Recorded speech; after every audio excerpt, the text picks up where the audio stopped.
Hello everybody, and what a great day we're having. I've been to some fantastic talks today, and we were really inspired, or I was inspired by Lisa's introduction, and I put working class academic in my bio as she instructed me on Twitter. So there you go, Lisa, I've done what you said. Today we've got three speakers sharing their experiences, observations and research on class and gendered experiences. I've worked with Aamna, Eileen and Sorca over last month in the run-up to the conference, and their insights and dedication and support for one another has been enlightening. They are all occupying different spaces in the fight against injustice. And I would also add, they're all technically more competent than me. So I may be having to refer to them during the course of this talk. So first of all, we're going to invite Aamna to share with us her work. Aamna works in the field of psychology, coaching and mentoring, and she explores the purpose and direction in her clients' lives and focus on values and helps them to determine how much they are living in alignment. Spiritual development is very important part of her work, and she works with individuals and couples, trying to build connections and improving communication. And she feels that they live a more harmonious and more fulfilling vital life as a consequence. So thanks, Aamna. Over to you. If you could now share your screen. Thank you. So thank you, everybody listening, and also thank you, Cheryl, for the introduction, and thank you to the group also for just all the feedback that I've had with the presentation and helping shape it up. So what I wanted to talk to you about today is challenging misogyny and patriarchy specifically to prevent gender-based violence. And I just wanted to kind of show you, this is kind of just very recent stuff that's gone on in the news that you'll all be familiar with. So we're looking at gender-based violence. I'll tell you a little bit about me. So my name's Aamna. As Cheryl said, I've studied psychology, and after leaving a career in teaching, I trained as a coach and mentor. But I specialize in relationships, and that's kind of what's led to this. So my presentation is not actually based on any academic research. It's based on conversations and sessions that I've had with like students in the past and clients now, and the continuous reminder of the negative impact of patriarchy, misogyny, and negative gender stereotypes. So another really important factor that sparked all of this was the untimely demise of Sarah Everard and everything that followed that. So I also kind of, want to include all of the victims that suffer from gender-based violence, but, for whatever reason, they don't make it to the front pages. So this is really just with all of that in mind. So we often think of things like this as women's issues. And the problem is that it is not just a women's issue. So what happened with the death of Sarah Everard was that it clearly had turned into a woman's issue, with the newspapers that were full of images of women rallying and at Sarah's vigil. The mainstream media narrative depicted women as hysterical, and this method of distraction led us to forget what the real issues were. Patsy Stevenston, poor thing, became a scapegoat and was aggressively handled and arrested at the vigil. This actually normalized the use of violence against women by men, which was quite ironic, really. But the issue of women's safety was just silenced once again. we started to focus on these officers that had done what they'd done, but we still weren't talking about the real issues. The mainstream media did not actually address it at all. And clearly there need to be some systemic changes that need to be made to prevent gender-based violence. And the gender-based violence is almost like a symptom of the actual problems. It's, you know, there's a lot that's going on that's obviously much, much deeper. First of all, not a woman's issue. Actually, male violence affects everybody. So gender-based violence, the United Nations, I thought I'd give you a definition of GBV. Of course, it affects men and women, but really, we look at it, whenever we think about gender-based violence, we think of women as victims.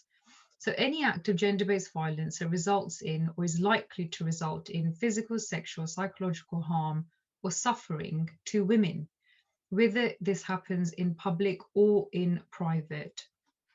So some of the things that, you know, come under the definition of gender-based violence would be these. So obviously there's domestic abuse at home, women and children most likely to be the victims here, sexual abuse, rape, sexual assault, sexual harassment and stalking. Again, predominantly victims are women and children. Commercial exploitation, prostitution, sex trafficking, pornography, and using sex to sell products. Again, generally it's the women that are victimized. And also harmful traditional practices where, again, predominantly it's the women.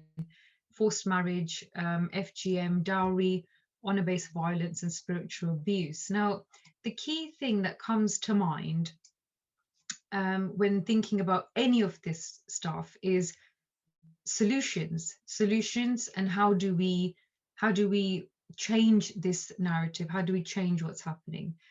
And what's interesting and really kept going around in my head was that all of this was happening on my watch.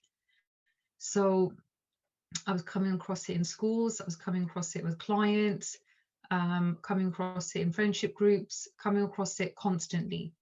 So therefore that necessarily implies that change can start here, right?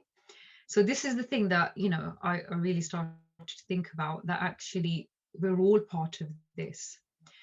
So when we try to speak out, this is what happens, and this is what discourages us from taking a stand. The Me Too movement really did see a disruption of the status quo. Everybody across the world experienced this, but we have to be clued up about ways of silencing women. So there's things like victim blaming. We blame the woman. You know, often with incidents of rape, we will hear people say, look how she dressed. Completely irrelevant, absolutely irrelevant, but there it is. So we have to look out for that and challenge that. Discrediting, she lied. This is her fantasy. So absolutely discrediting what is being said. De-individuation. So really just sweeping all women, you know, with the same brush. Is it the time of the month? You know, blaming it on hormones and things like that. Dehumanizing. So referring to women as, you know, just swear words, diminishing them as humans. If somebody's not a human, we take them less seriously. And redirection. So when somebody does do something bad, then they're considered one bad apple. So we fail to recognize that it is a systemic problem. We begin to say, oh yeah, that was that one individual that did something, when actually there's a bigger problem here, which is that there's a culture that couches and supports this kind of behavior, misogynistic behavior, gender-based violence. So these are some of the cases of, you know, just the way that the Me Too movement spread across South Asia. And, you know, it's been more challenging to support women out there, to be honest. The culture, the patriarchal culture is much stronger there. But let's have a look at, so we can make it, often it's thought of as, you know, a woman's issue, something that women have to deal with. But actually, I wanted to think about things like, why do more men abuse women and children than the other way around? So what's going on that this is what's happening? And where does the toxic male narrative come from, and what is maintaining it? So there's two issues. Number one, that it exists, and number two, that something and some, well, people and systems are keeping it in place. So I wanted to have a look at toxic masculinity. So normally toxic masculinity is, you know, this idea that men have to suppress their emotions. They're not allowed to talk about their feelings or what's going on for them. So obviously that's going to be quite frustrating. They have to maintain an appearance of hardness, and violence is an indicator of power. And this is how men are encouraged to be, not in all cases, just in a lot of cases. And a lot of the time when I speak to clients, this is what comes up. So I mean, some of these stats that I've just shared on here I thought were very, very interesting. 76% of all suicides are by men. And in the discussion, actually, Cheryl pointed out that it's because of the way also that they are likely to take their lives, which is likely to be more violent. So again, there's a huge disservice here to men as well as women, as well as children. So clearly a big issue that, you know, that needs to be tackled. So I was thinking about areas that we could look at, you know, where potentially we could come up with possible reasons or things that feed toxic masculinity and therefore gender-based violence. Now, of course, we don't have time to go through absolutely all of these, but I will just say, you know, things around, I'll pick a few out to share, things around religious narratives. So many times I've heard clients talk about this idea that, you know, women are created as sinners and therefore we are somehow defective. Now, of course, if you see an entire group of people as somehow defective, then that's going to lead to issues anyway. So we need to begin to challenge, you know, things around religious narratives. Things about like objectification, pornography, and advertising. So a lot of the times it's women that are objectified. We use women to sell products.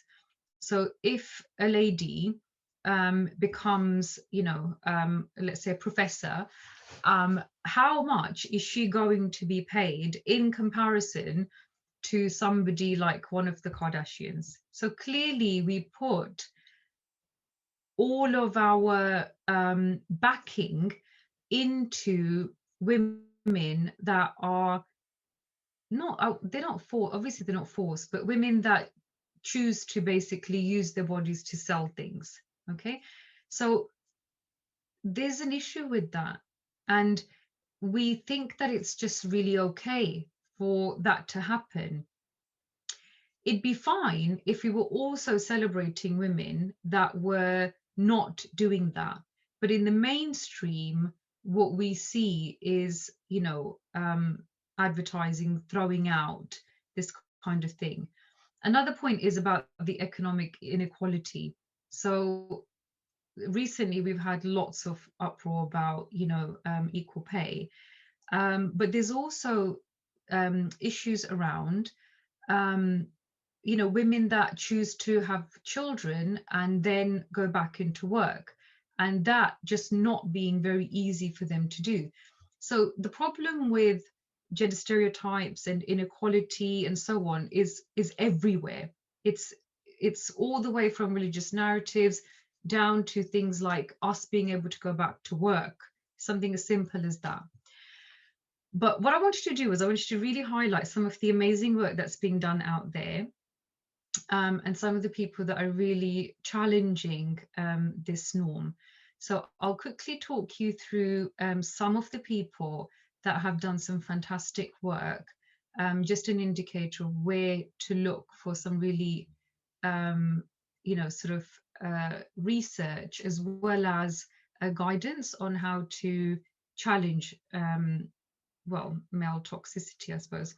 So Steve Biddulph has written an amazing book about raising boys, discusses the importance of having tenderness with boys, which is the opposite of what we are led to believe. So we're told that boys are strong.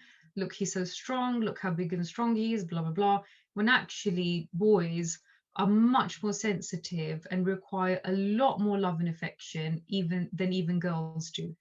So fantastic book, highly recommend reading it. Jackson Katz is doing some amazing work. So he's using the bystander approach to tackle toxic peer cultures. What he's saying is that actually all of us, there is no, you can't be a quiet bystander. This issue does belong to all of us. And actually, we need to start to create a different culture. So if somebody is being cruel, we need to be able to say that is not cool.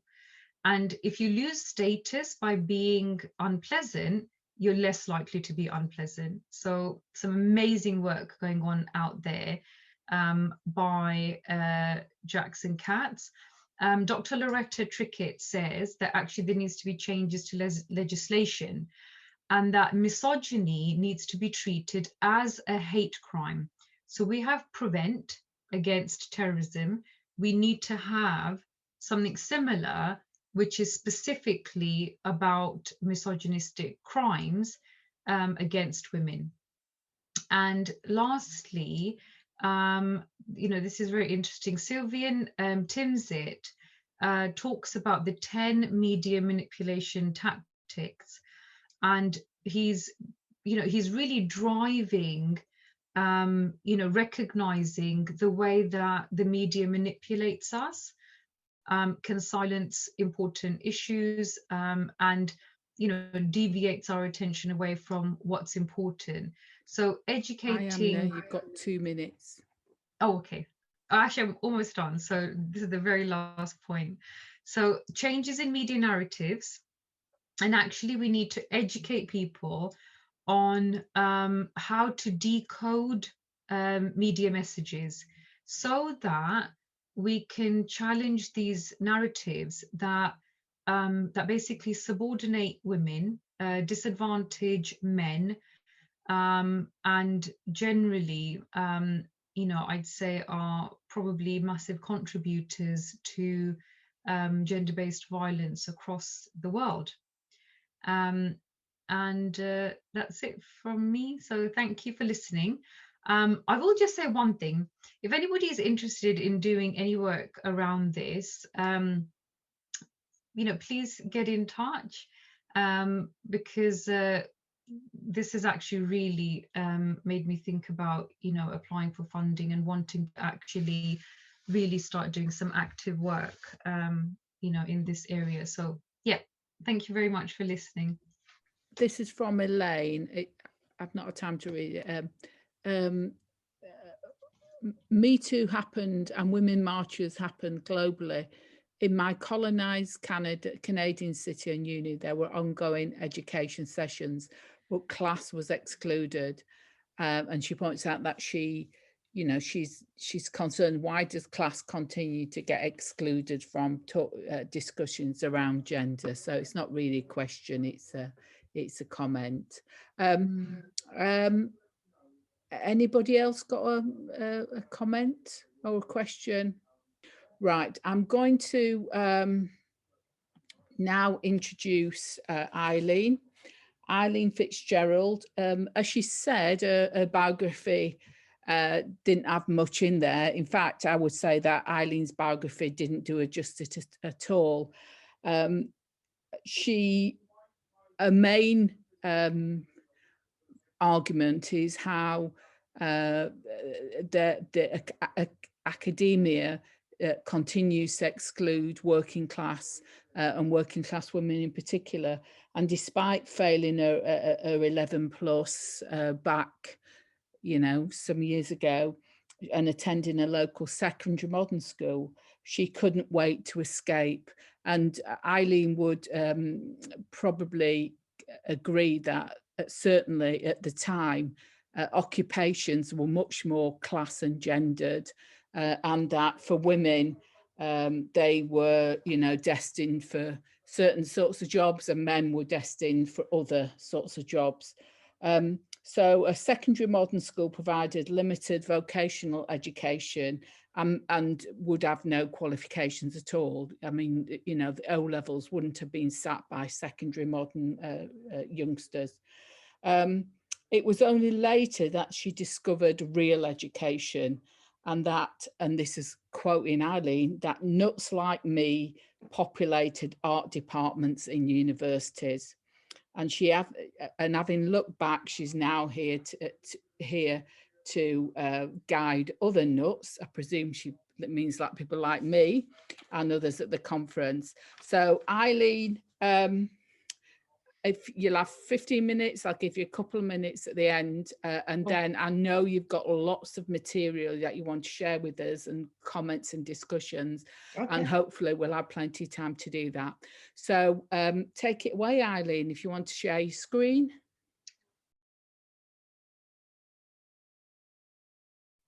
So hi, I'm Eileen. For 3 decades now, I've been teaching English literature in 3 different universities. Thanks for that introduction, Cheryl. You summed it up very nicely. I think you have to be a bit of a nut to be a working class person interested in poetry.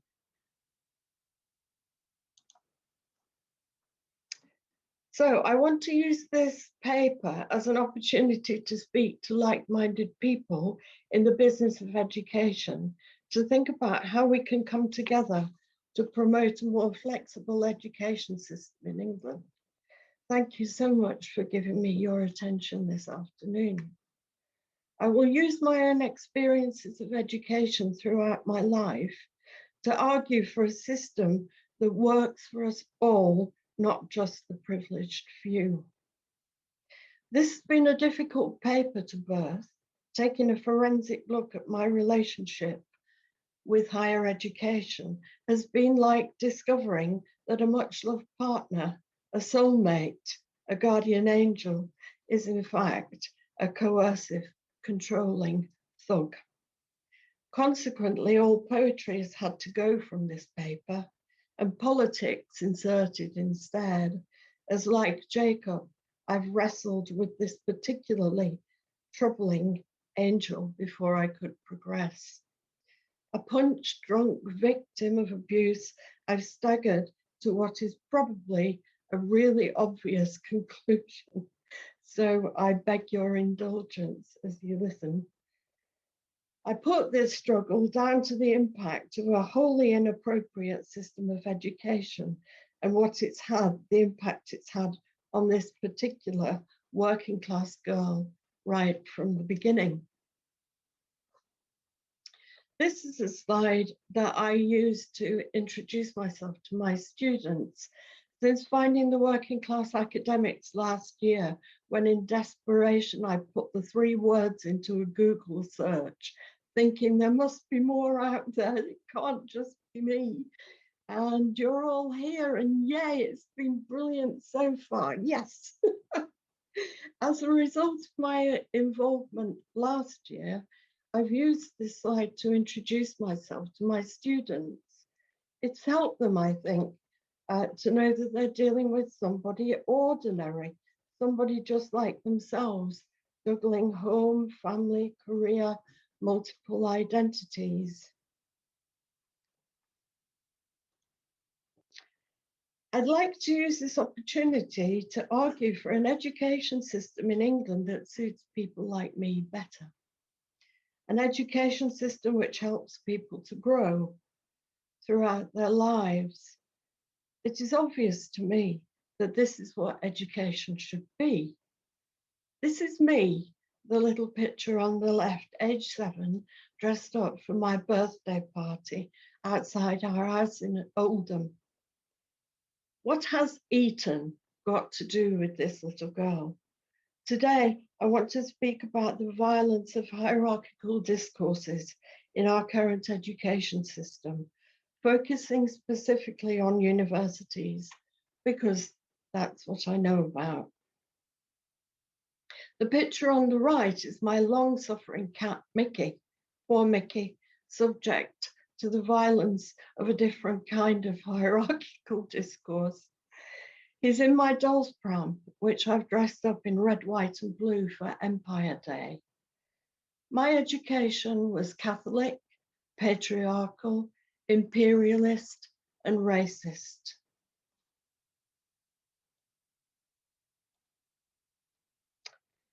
The model upon which our current education system is founded was designed to suit young men from upper-class families. It worked well for them and still does. Our academic year reflects the needs of these young men to go down to their family seats in the summer so that they can enjoy the shooting. Millions of students have suffered and struggled through exams with hay fever. This is just one easy example of how this system does not work for the majority of us. We need change.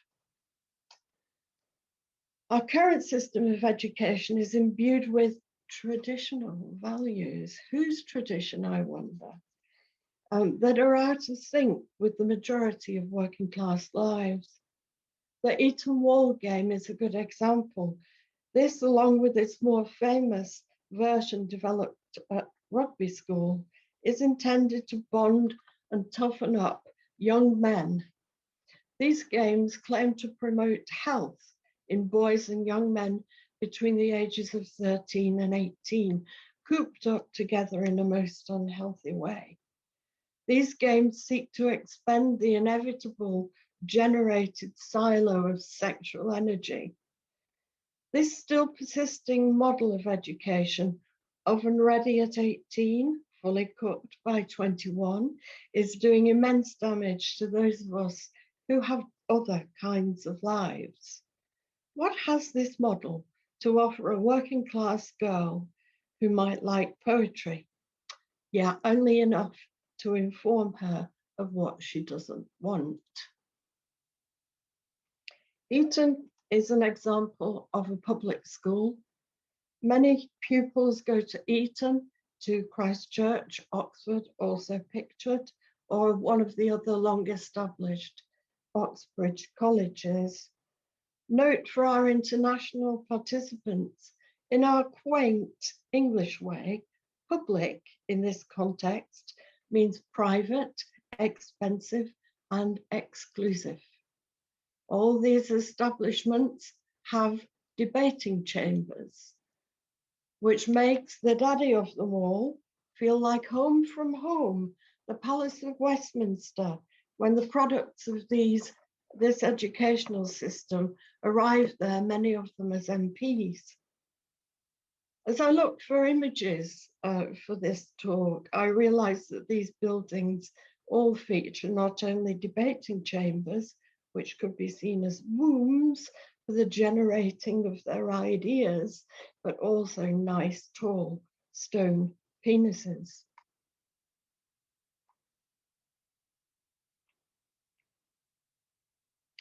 Because our education system is based upon the public school university model, it's also based on the development of the male body, deemed to be fully developed at 21. No one should be done with learning at the age of 21. I wish to argue for the central importance of adult continuing education in universities. In order to promote change, we need to lose the gendered emphasis on competition and aggression in universities, make them into open, equal spaces to be accessed at any time in life by anyone who wants to do it.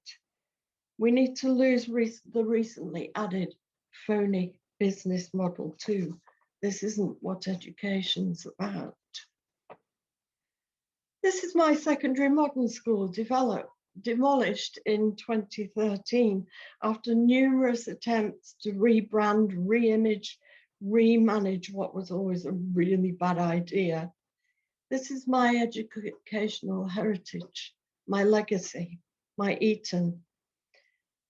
It's the product of much well-intentioned meddling, which seems incapable of getting anything but the basics right.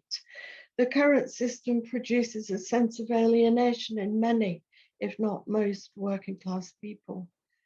My education was better than no education. I could read and write, become an autodidact, and that's it, really. I sat in 1962 in that now demolished canteen, waiting to be vaporized at the peak of the Cuban Missile Crisis as Kennedy's deadline to the Soviet Union approached. I realized then that the concept of security for a small working class person was an illusion. The 1960s came alive in me, and I got out of education as soon as I can. And so I'm arguing we need a flexible education system that's ready to pick up the rest of the lives that these disasters impose upon people when they're ready to give education another chance at whatever stage of life that happens. So, small, powerless, rebellious and confused, is that how we want the majority of people to feel when they leave education? I want people listening today to think about how we might bring about change to make education possible for anyone who wants it at whatever stage in life. And already there have been quite a lot of papers that are making similar links, so I'm very excited. We've actually at the moment walked an awful long way down the wrong road. This is a slide from a paper I gave last year when I spoke about the depressing sound of doors slamming shut behind me as I'd passed through them. The free crash in adult education, and then the adult education department itself went. The maintenance grants went, and then fees were introduced. Just closing down opportunities for people like me all the time. I could never have attended university where things in the 1980s as they are now. I was a young mother with school-aged children. I needed to be making money. I shudder to think how my life might have been without the opportunity I took to go to university when I was ready. My generation has failed our children, and I'm very ashamed. Now, on to tuition fees. Well, actually, they're not. My discipline's very cheap to teach. It needs me, some books, handouts, maybe an internet access, but not necessary. When I experienced my life-changing move into education, I had no tuition fees to pay. I'm now paid £1,161 for teaching 25 students on one module. That's £46.44 per student. I'm having to go slowly because I'm hopeless with figures. Where is the other £1,108 of that student's tuition fee spent? Our students are the lifeblood of our universities. These ridiculous payments speak to an entire set of misplaced priorities. Now, I'm aware this is all more complex than this simple maths equation I put out there. But yeah, it's not that complex, is it? Can't we just teach poetry and make it cheap? You know? Maybe I'm too simple. The competitive model is inappropriate in universities and makes people afraid of higher education. I was literally shocked as I moved through higher education to discover this was a competitive environment. It's obvious to me that it should be collaborative. Once again, I rejected a system I couldn't identify with. As soon as I got my PhD, I left, disillusioned and defeated. I went back to working in offices for some light relief. I lied about my qualifications, kept them secret, because nobody would have ever given me the job if they'd known I was a doctor. So, I'm the member of the gig economy now. I've done everything the stupid system asked me to do. I'm a bachelor, I'm a master, I'm a doctor, and I'm a fellow. So why do I still not fit in university? One clue, of course, is in these gendered terms, but it isn't all. There's a whole matrix of issues. The system I rejected and later rejoined because of my own belief in education for everyone, but I rejoined it on my own terms. I wouldn't engage with the increasingly burdensome managerial weight. Consequently, I'm a member of the gig economy, swinging from one temporary contract to another, and someone else was talking about that this morning. And I take my brain to whoever needs it, wherever they are, really. I'm good at what I do, but I'm not funded to do research because my universities don't want to hear what I have to say. Oh, dot, dot. No one wants negative comments. So, education has never belonged to us, the majority. It's been something which sought to indoctrinate us into a system which positioned our families at the bottom. Although schools have improved since my experience, the English education system as a whole is still corrosive. It fails the majority. Higher education simply continues the process, excluding working people in the way it always has done, through an exclusive culture and punitive costs.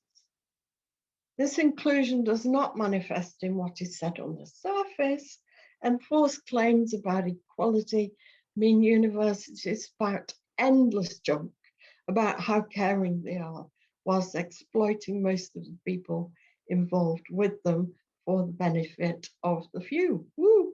Sound familiar? It's what happens at the core, down at the roots of higher education, which actually dictates the working class experience of it. And I've only got one more slide, Cheryl, so I might make it. Don't worry, take as much time as you like. I'm just being less mean. The Black Lives Matter movement sees down to the roots of racism, the enduring role these roots play in social attitudes. And I think Aamna's paper just went down to the roots of patriarchal influences on women's lives as well. So we have to identify these roots and work to kind of change them somehow. And sadly, many of these same roots contaminate our education system. That's my argument.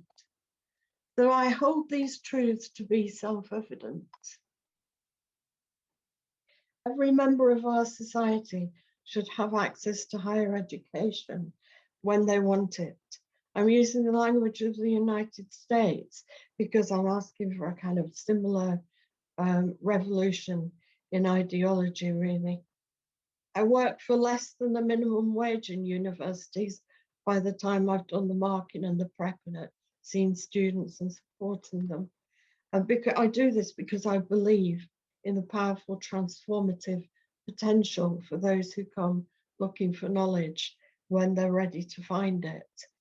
And I've touched the lives of many. I've brought them poetry through my work. So I'm hoping that the energy generated by this conference, and thanks to everyone for joining in and listening, I'm hoping that these ripples, these very positive ripples, will spread out so that we can lobby together for change. Thank you, everyone. I'm done. Well done, Eileen. And I'm sorry for being mean. That was fantastic. You're never mean.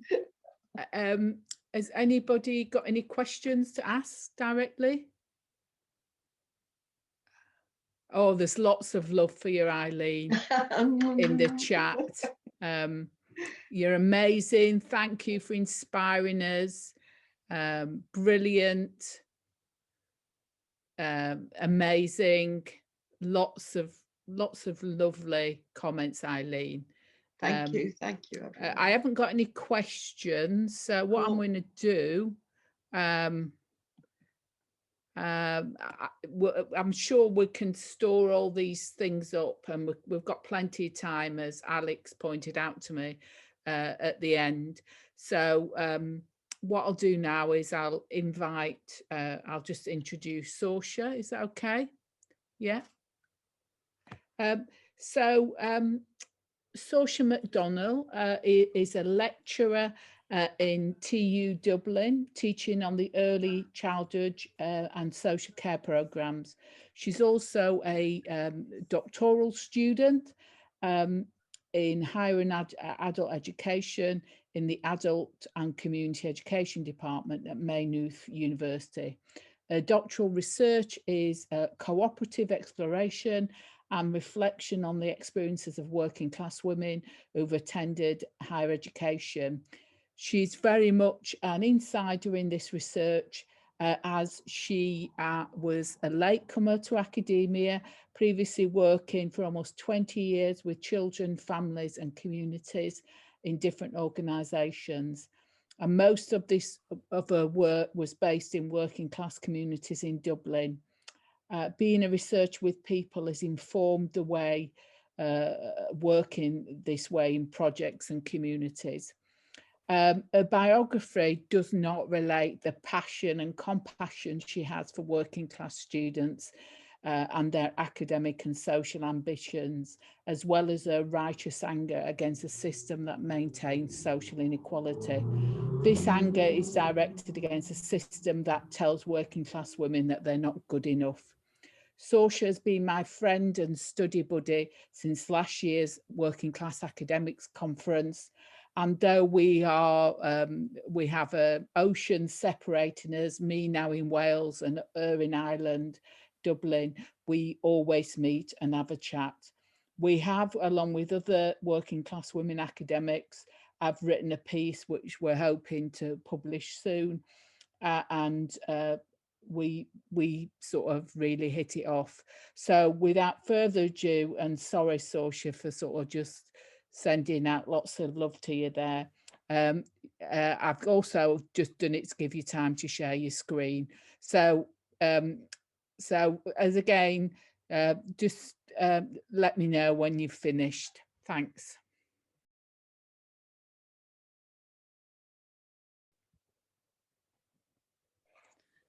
Okay, so thanks so much for that lovely introduction, Cheryl.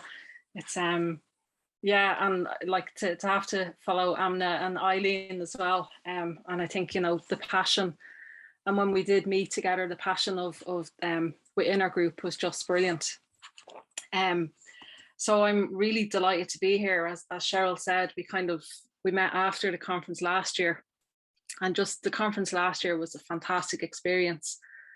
So I'm actually really delighted to be back this year and presenting. So I've titled my presentation Emotion as Part of a Working Class Doctoral Journey. I'm going to mostly read, because when I ad-lib, I talk a lot. And you could hear from Cheryl earlier, you know, we knew we had our 15 minutes, so I need to stick to it. Yeah, and I've just finished third year of my doctoral program. It's the Doctorate in Higher and Adult Education. And I spent most of the last year doing my field work, working with a group of amazing women.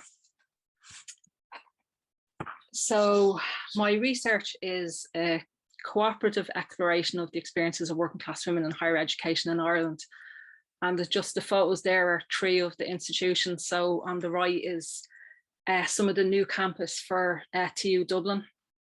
The one on the bottom is the library in Trinity that's featured or modelled for Star Wars, and then the top there is UCD. So Trinity and UCD would be kind of 2 of the main prestigious universities in Dublin. and Technological University were a very new university. Previous to that, we were a combination of 3 different institutes of technology. Okay, so I thought I would start just giving a little bit of context about me and my educational journey. You know, so at the moment I am a student and a lecturer, so I have 2 hats in that respect. I work in the Tala campus at TU Dublin, and I teach on social care and early childhood education programs. My educational journey wasn't a straightforward one. I didn't go straight to college as I didn't have enough points. So in Ireland, we have a final exam called Leaving Cert, and there's a point system then to get into college and university. So I went and I did a further education course in social and community studies, and that gave me kind of additional points, which got me the place in, it would now be the Technological University Dublin, but at that time it was DIT, the Dublin Institute of Technology, and I studied social care. The course I did was a very practical course, and we had placements every year, and we had a mixture between practical modules and academic modules. Like I did drama, I did art, we did counselling skills, I did psychology, I did sociology. It was like just an amazing mix of different modules. And we also did a placement every year, so we went out and worked on different sites. So after that, then I worked in social care for nearly 18 years. But, you know, kind of towards the end of that work, I decided that I wanted to go back and do something else. So I went to do a master's in child, family and community studies. And again, I went back to DIT. But going back, it made me remember how much I loved learning, how much I loved thinking and trying to figure stuff out.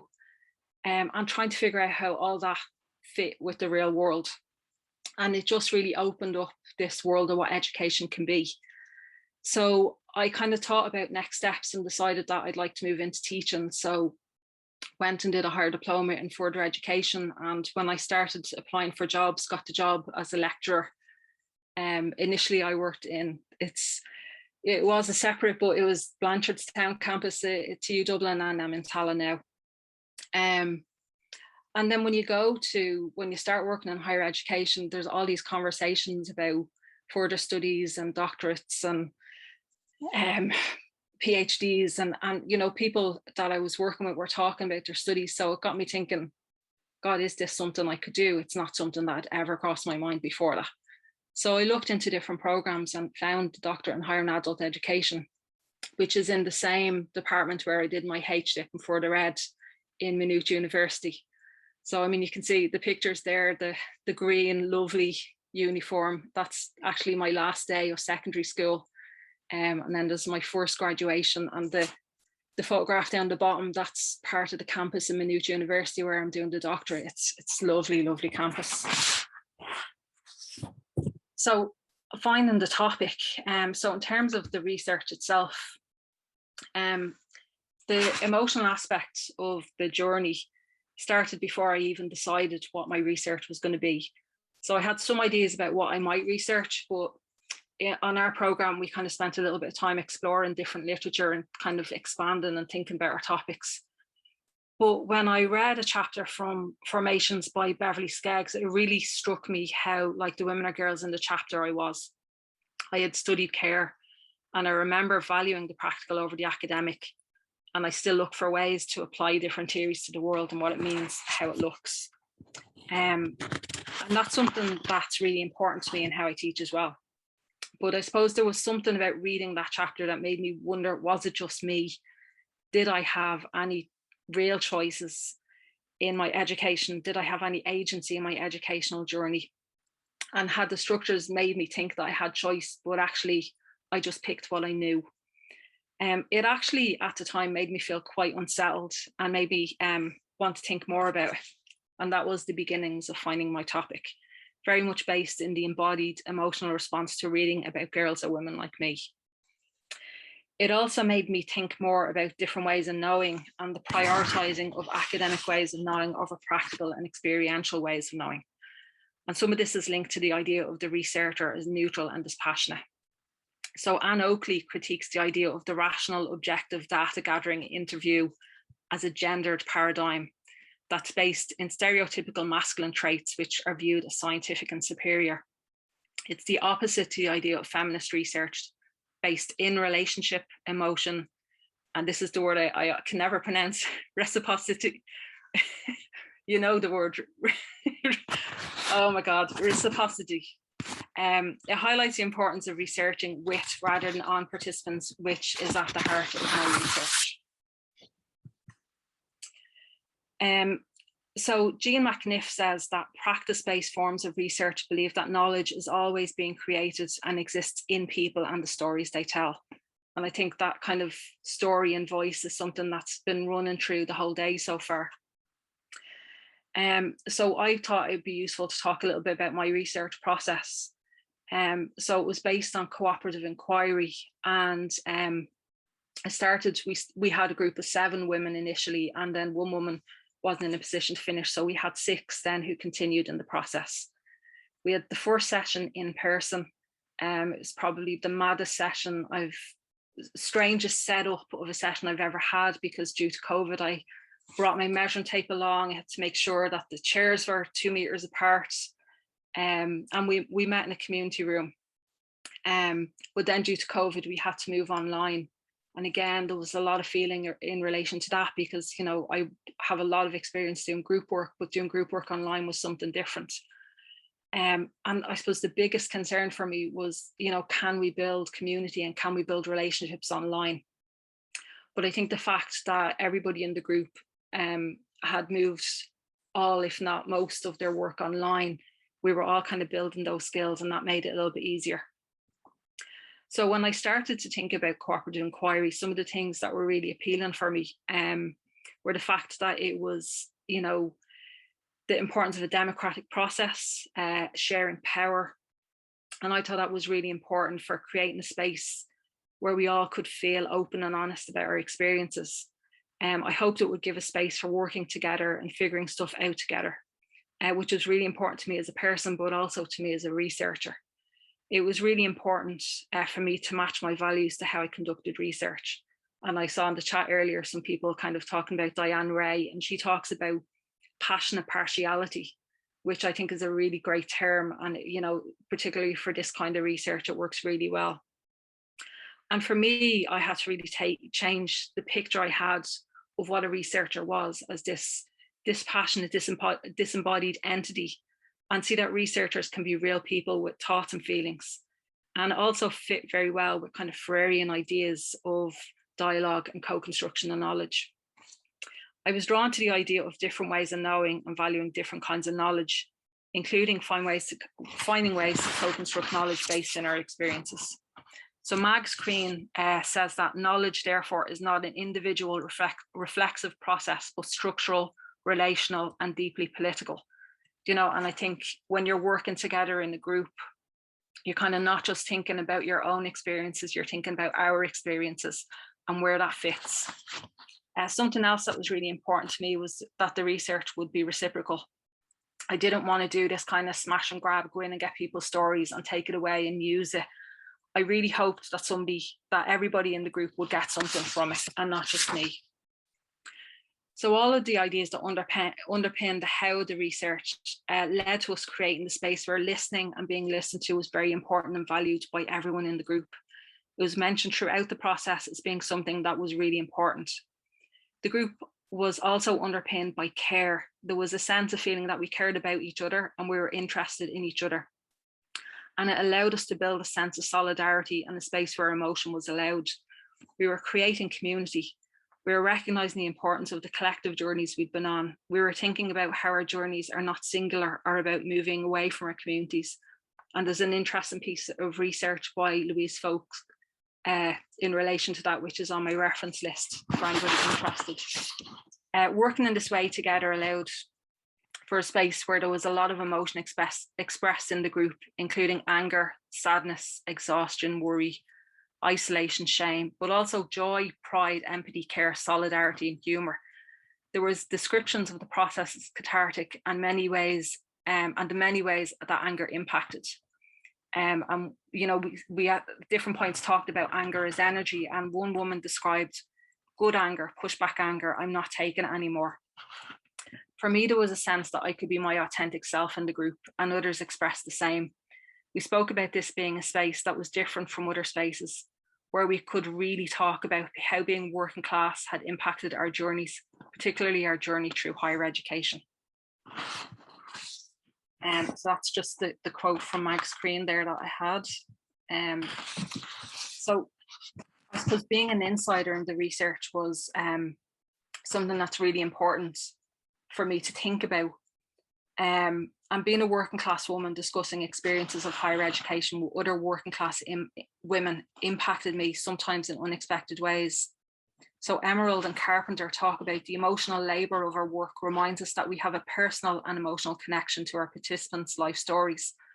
And I think that's particularly true when you're an insider. So being an insider in the research allows you to name the space you're coming from and to share your real experiences with the group. I think this helped to allow our group to create that shared space where we felt we could be real and share our experiences. It created a sense of togetherness and understanding. It allowed for an honesty in how we shared and interacted, and for me, allowed me to feel authentic in the experience. And you know, I've mentioned authentic a few times, and it's again something that's come up throughout the day, and it's something in my group supervision in my doctoral program that I talked about a lot. Was kind of how do I find authenticity in the research? So what's interesting about thinking about the feeling in the group for me is that being an insider and naming that clearly gave me permission to feel and express those feelings in the group. But being an insider-outsider is also challenging. So obviously as the researcher, I'm also an outsider. And the role between researcher and participant at times felt more blurred than I would have liked. I often reflected after a session about whether or not I should have taken more of a lead in the group or whether working in the democratic space was good enough. However, having completed all 8 sessions, I believe that this was this freedom and collaboration that gave some meaning to the experience and definitely allowed that kind of space to grow. The experience of being part of the group had meaning for all participants, and this was expressed very clearly in the final sessions where we were looking to analyse some of the experiences we had discussed. For me, one of the most emotional parts of the journey was listening back to the sessions, hearing again, this time a step removed, what the women were saying, how they were saying it, and the depth of emotion and experience being expressed. It was this part of the process where I fully realised I managed to remain an embodied researcher and hadn't detached myself in some abstract way from the research process. It isn't that I thought that I was going to do this or that I had done it, but I was very struck in certain parts of the transcripts and felt quite emotional at different points, which helped me to kind of see that. There was a sense of community in the group which is founded on the ideas of solidarity over individualism and finding ways to improve circumstances in our own communities rather than trying to escape. Escape is often linked to ideas of pursuing education and ideas of social mobility. And the process and discussions in the group highlight the importance of thinking about relationship and effects, class experiences. There was also acknowledgement of the change that happened as we moved through education and the impact that can have on friendships and family relationships. This, for me, highlights the importance of finding methods that are congruent with the research, but also with the researcher. Finding methods that were linked to my ontology and epistemology, these fancy words that I've learned since being on my doctoral program, mean my way of viewing the world and my way of viewing knowledge, that allowed us to create a space where we could be real people and where we could share real experiences, where we could create a sense of solidarity and understanding of each other. And as I've mentioned already, it allowed me to feel authentic as the researcher.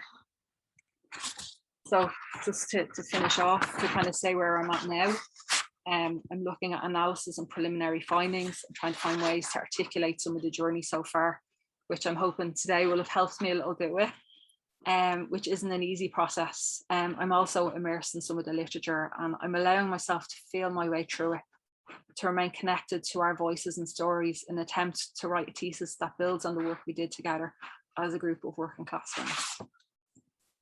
And that's just some references. That's great, Sorca. Lots of fantastic comments in the chat. particularly from some general comments about how important it is to others, that people like you, Sorca, and Eileen, you know, sort of, you know, going back to education and how it inspires others. So that's important. I haven't got any questions, so I'm going to pose a question here, which if anyone wants to comment in the chat. There's a strong philosophy in your research, Sorca, and, you know, the fact that you cite, you know, strong feminist critical theorists such as Skeggs and Oakley as inspirers for your research. This idea of research being objective and being something that we constantly get shoved down our throat. I mean, how do you all feel really about that idea about objective and value free and maintaining some sort of neutral position? I can see you nodding there, Eileen. You got something to say? Oh, how long have you got? We've got 40 minutes. I always tell my students that they don't leave themselves outside the door.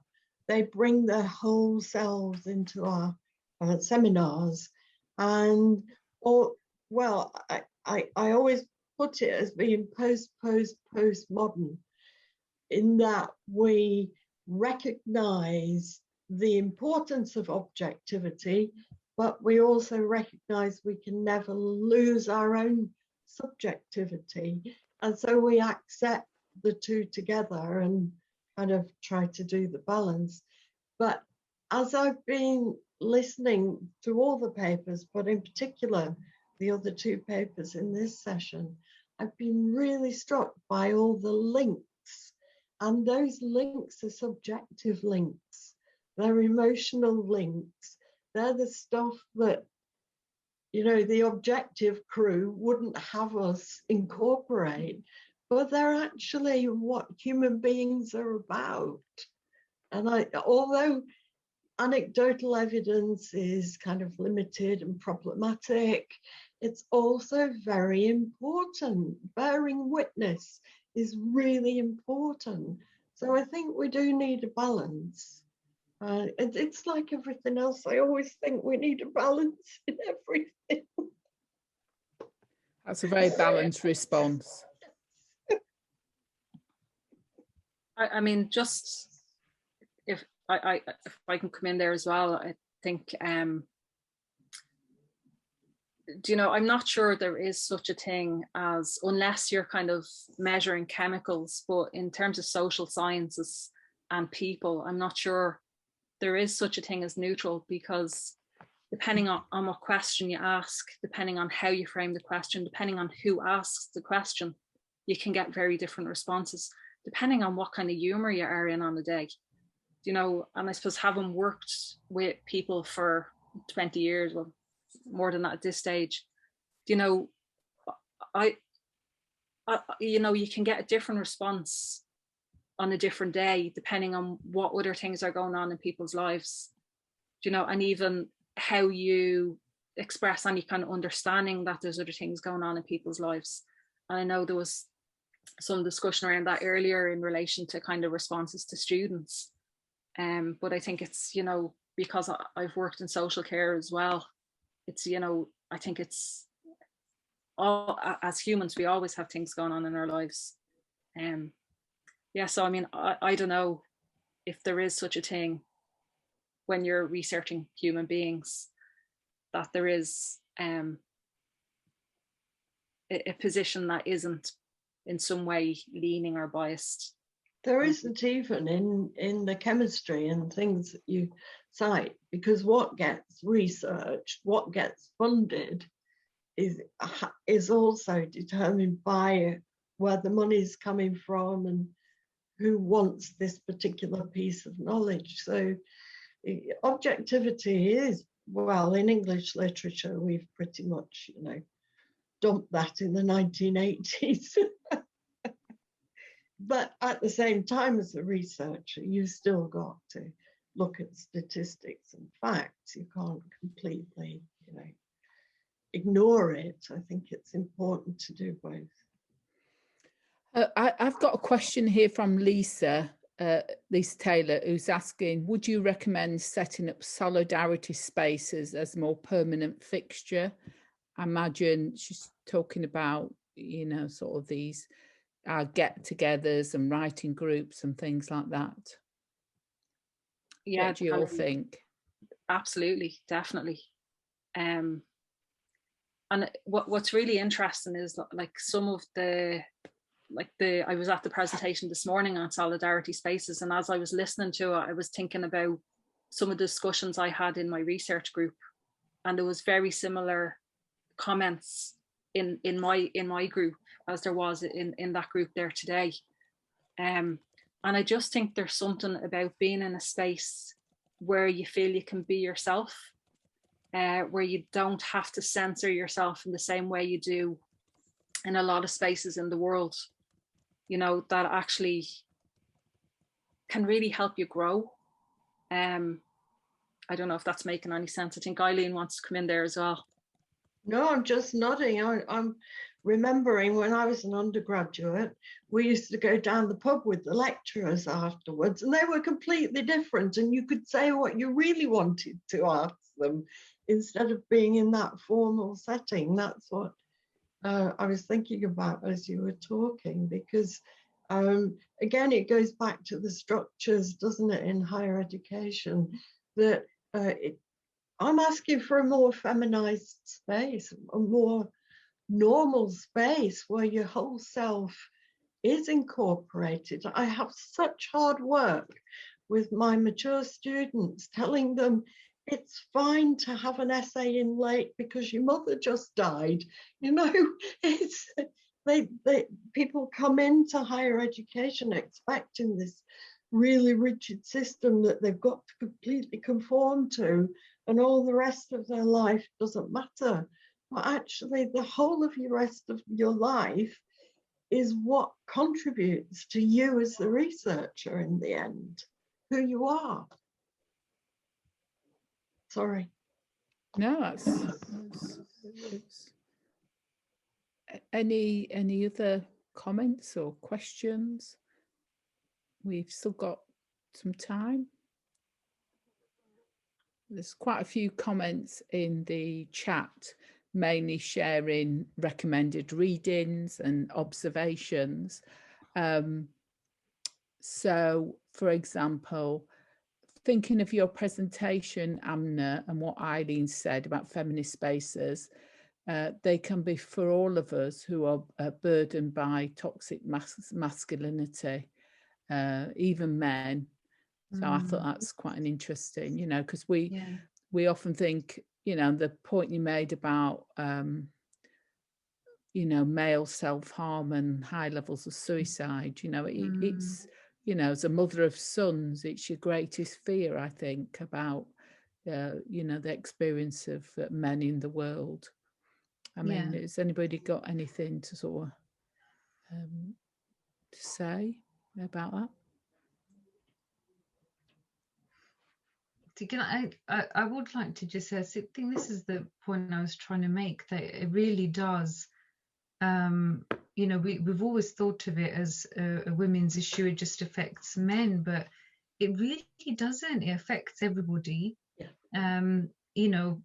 Males are victimized by other males, and this feeling that they can't be their true selves.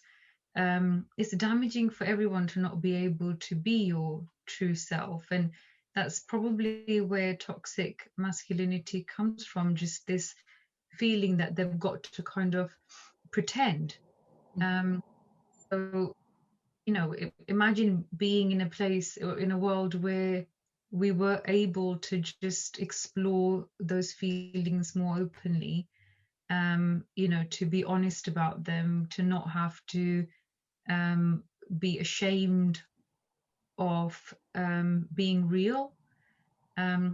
So yeah, I do think it affects men. And same, I'm a mother of 2 boys, and I always think, gosh, I really need to make sure that I don't box them off, into having to be a certain way and them having to then try to fit that.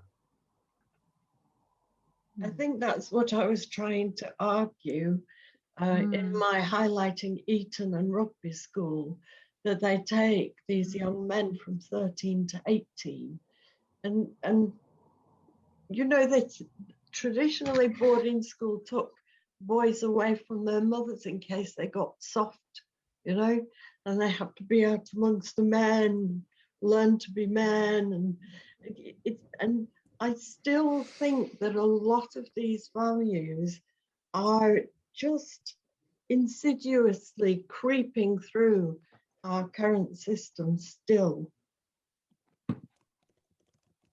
But it is, isn't it, the kind of the individualization of problems, the individualization of difficulties, because that way we're not looking at the kind of the difficulties in our societies, and we can blame the individual and we can say it's their fault, and that means nothing needs to change. Yeah. Whereas if we start to look at the structures, then the structures need to change. And if the structures change, then, it not only impacts the individuals affected, it impacts the individuals who have privilege and who are benefiting from them systems. Yeah. And whether that's around class or gender or, all of the other kind of protected statuses, it's... You see, if this was one of my students' essays, I'd be writing in the margin, mention the P word, patriarchy. It's everywhere. Yeah. And it's still really powerful in a lot of our institutions. The kind of common sense assumptions we make, if you stay at home and look after your children, whether you be a man or a woman, you're not working. That's not work. That's the hardest job I've ever done and the most important, and that's just something that's embedded in our language. And this whole masculine, feminine assumptions of weakness and strength. And the other side of that then as well is the commodification of care, and the exploitation then of both the mainly female workforce, and then the people attending those services, and I think it's particularly at, the early childhood education and the kind of older people. And nursing, we had nursing this morning. And it's like the lack of respect and the lack of value placed on that work, and it's so important. We can't have a society without care. And it's either not valued and paid very lowly, or it's not valued at all. Well, we can, but it would be the brave new world where we just gave everybody a pill, got rid of them if they weren't, There was a comment by Lisa, what I always find interesting, even institutions with women majority management teams. Supposed male attributes are valued most highly. Yeah, I completely agree, 100%. It's, we diminish any of the traits that we associate with being woman. It's outrageous. Why would being caring be considered, something that was a flaw? And so, absolutely right, Lisa, we have to think about, these stereotypes. And actually there was a psychologist called Bem who'd done lots of work around androgyny, and she actually said that the most balanced people are the ones that are not either extreme, so being extremely, female or extremely male, neither are really healthy. Really, we need to kind of like be around the middle. And what does that indicate? It indicates that we need a full set of these traits. So 100% agree with that. It's I think it's extremely damaging to assume that these wonderful traits are somehow a weakness or a flaw, and we have to hide them somehow. It's because I do quite a lot of work in this with language and poetry, that you have oppositions like weak and strong, and strong is masculine and weak is feminine, which would be bad enough if they were equal. But most people can do this equation where strong goes there and weak goes there, you know. So the so-called feminized values are undervalued, and it's just pervasive in the ideology, which I'm sure everybody listening actually knows, but I don't have an answer what we do about it, really.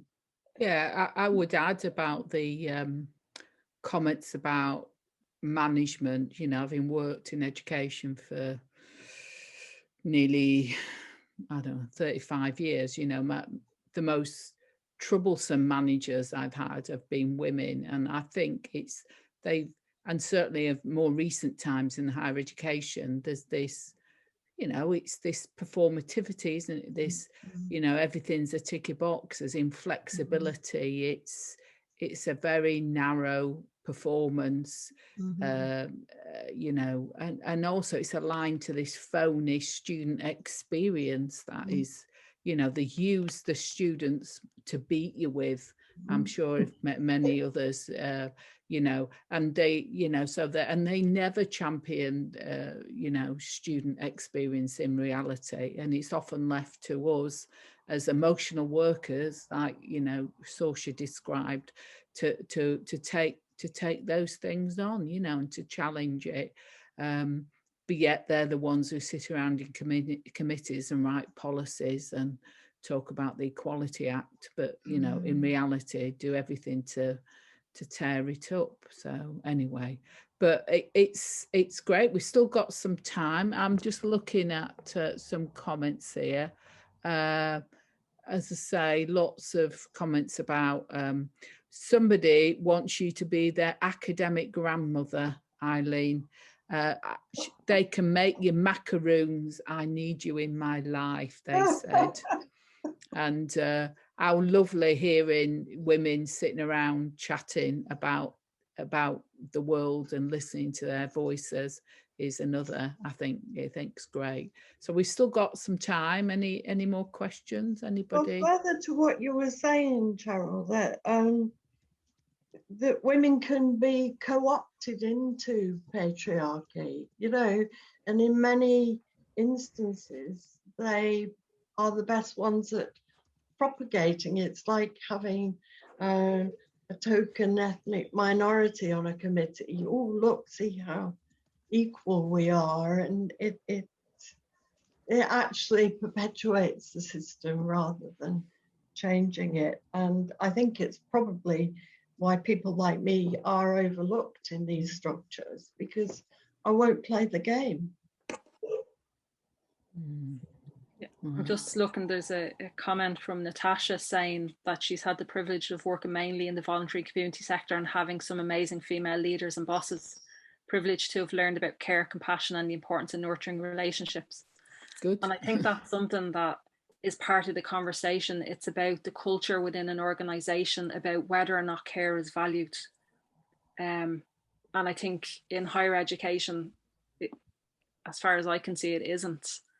But I think in some kind of voluntary and community sectors, there is definitely that value, and that ethos is there then. And in a good organization or in a good team, then you have that sense of care. You know, and there's value placed on it. So to get promoted, you know, it's okay to be caring. Whereas in an organization that doesn't value care, you know, you're not getting promoted if care is, you know, your thing, or, you know, student experience, or, you know, any of those soft things, you know. Oh, the soft and the hard outcomes. I'm always talking about those. You know, you want your rubber stamp, you want your degree, that's your hard outcome. But I'm always selling the soft ones, the self-development, being a better parent, a better citizen, a better member of your community, a better you, really.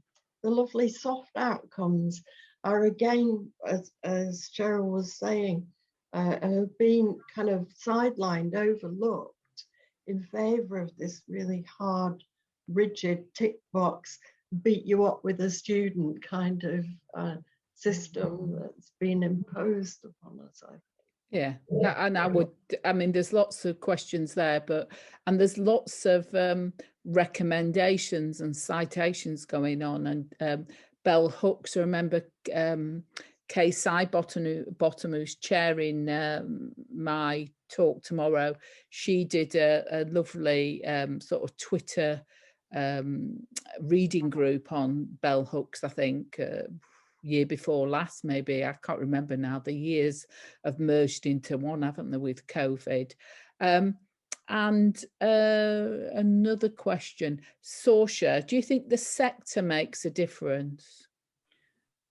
I would hope so. I mean, yeah, I mean, I think it should. It doesn't always, because I think there are people that, and there are organizations even within kind of caring sectors that, okay, let me start from the beginning. I think a lot of sectors have changed with funding streams, and there is a lot of like that new managerialism, tick box, neoliberal, everything needs to be measured. And I think to be able to kind of measure things, you have to choose what's measurable. And I think if you're choosing what's measurable, you're not talking about embodied experience, you know. So I think that can have an impact on then what's valued within an organization. And I think, you know, there's policy decisions being made about things like that, because if community development or, you know, projects are fighting each other for funding, then they don't have the time to actually address the social inequalities that are causing the need for them to exist. Anyway, I'll stop, because otherwise I'll just keep going. No, that's great. Okay, and thank you, Aamna and Lou, for answering some of the questions in the Q&A. I told you I would be useless when it comes to the technology. It's now 11 minutes past, which we've still got 10 minutes or so, unless people want to sort of just rush into the other group. I would say it has, you know, I would agree with Rebecca when she says it's been an amazing, enriching afternoon. So just listening to the chats, I think this is what's been probably, for me personally, to come out of COVID and, you know, the lockdown, is to create these virtual spaces in which you can maintain your sanity and academic interest, and that's been amazing. And Claire saying, thank you, ladies, every one of you, your talks, presentations were brilliant, so fantastic. Thank you for being wonderful academic radicals. Yeah, so fantastic. So anybody want to add anything? Anyone want to sum anything up before we go? I know we're finishing early. There's just a question there for me from Deborah. All right, sorry. Could I, not that I'll be able to answer anyway, but could you speak more about how to remain an embodied researcher? What kinds of support do you think are important, particularly when researching topics that involve trauma? Yeah, I mean, it's a big question. I mean, I think for me, something that's really important is the program I'm on. It's in an adult and community education department, and that's the way they work. They work in very much an adult and community education way. So there's a huge amount of support, both from the lecturers, but also they've created this community in our group. And I think a few of my classmates are here, which is great. You know, so I think having that support with other people doing research, sorry, I don't know what's going on, I'm losing my voice, is really important. For me as well, like my supervisor is really knowledgeable and interested in the topic, and very approachable. We also have group supervision where, I mean, the amount of times in that group I talked about how do I stay authentic. It was so important to me to find an authentic way of doing the research. And I think that all was massive amount of support and really helped me to find my way with that, and to see that there was a different way, and it isn't just about positivism. And and I think research on topics that involve trauma is, yeah, I mean, I suppose that's kind of a step further as well, isn't it? It depends on, I think one of the things for me, because I saw myself as an insider in the research, I kind of had thought about the different kinds of difficult topics that might come up. I had thought about what do we do if that happens. In our first session in the group, we talked about that. We talked about, how do we mind each other in this process. We did like our kind of group charter or kind of group rules or whatever. Different people have different names for it. And I think that kind of creates a sense of this is a safe space, or it can do if it works well. But I think as well, if it involves trauma, it's about having something outside. Actually, one of the references in my list, they actually talk about that, Emerald and Carpenter. So they're on my reference list. They have a really interesting article about kind of that kind of continually being a researcher on kind of topics that are difficult and the impact that had on them personally. So it's a really, I definitely would recommend that article. Okay. Thanks, Sorca. And there is a last question, I think, for Sorca here. Where is it? Sorca, I'm interested in what you say about working in solidarity to help community rather than education to escape from your community. Did you find a strong narrative of escape in your research, or how did it feel to talk about that? Yeah, well, I suppose I'm kind of at the beginnings of kind of real analysis, but it's definitely, I mean, in my group, the motivation for going to higher education wasn't about escaping their community. It wasn't about becoming middle class. It was about finding something different, maybe being able to do a job that was different than you needed qualifications for.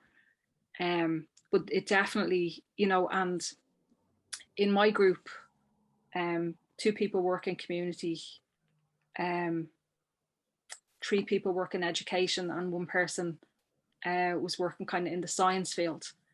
And one of the conversations we had was about kind of young people and the courses they choose, working class young people that we had worked with or were aware of. And very often the courses that they're picking are youth work or youth and community work or social care, so it's about that idea of bringing your community with you. So it definitely, there wasn't a narrative of trying to escape. Thanks, Lisa. Okay, right. Well, we are coming to a close now, and that's been fantastic, and hope we can carry on making these connections via Twitter or just dropping your emails in, if for those of you don't, so engage in social media and things. But fantastic, well done everybody. I'll clap for everybody to say thank you very much. Okay, bye. Au revoir. Thanks everyone. Thank you.